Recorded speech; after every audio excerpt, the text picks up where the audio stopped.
Moje ime je Andrej Žižek, sem urbanist, arhitekt in se že skoraj 20 let ukvarjam z področjem trajnostnega razvoja mest. Magistriral in doktoriral sem na Tehnični univerzi v Gradcu.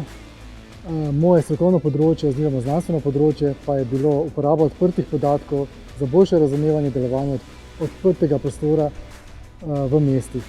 Odprti javni prostor v mestih je seveda tisti prostor, ki je najpomembnejši za kvaliteto bivanja v mestu.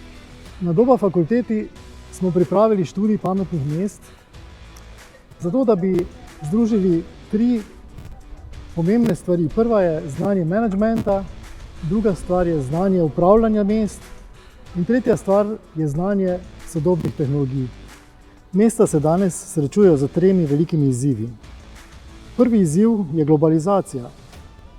Kaj pomeni globalizacija?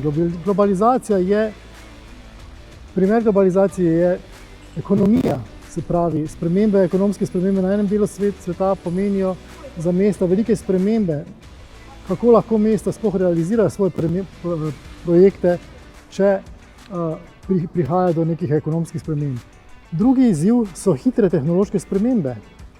Te ponazarja nova mobilnost, samovozeči avtomobili, deljena mobilnost, car sharing, bike sharing. V bližnji prihodnosti pa se bomo srečali tudi z umetno inteligenco, ki pomaga mestom reševati največje težave. Tretji velik izziv za mesta so podnebne spremembe. Evropska unija namerava do leta 2030 100 mest spremeniti v podnebno nevtralna mesta in med njimi bodo tudi slovenska mesta. Da bi se mesta lahko uspešno odzvala na te nove izzive, potrebujejo predvsem dve stvari, s katerimi se ukvarjamo na Dobi.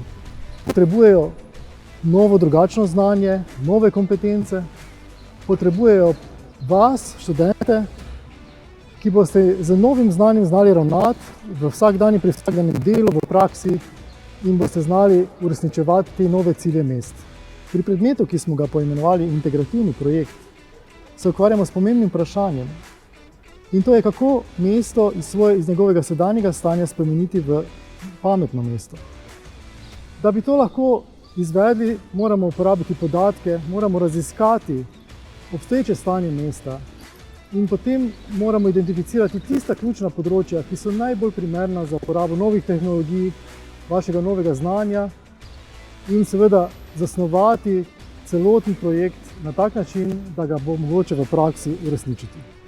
Veseli bomo, če se nam boste pridružili pri odkrivanju novih vsebin, novega znanja in zelo zanimivega področja pametnih mest.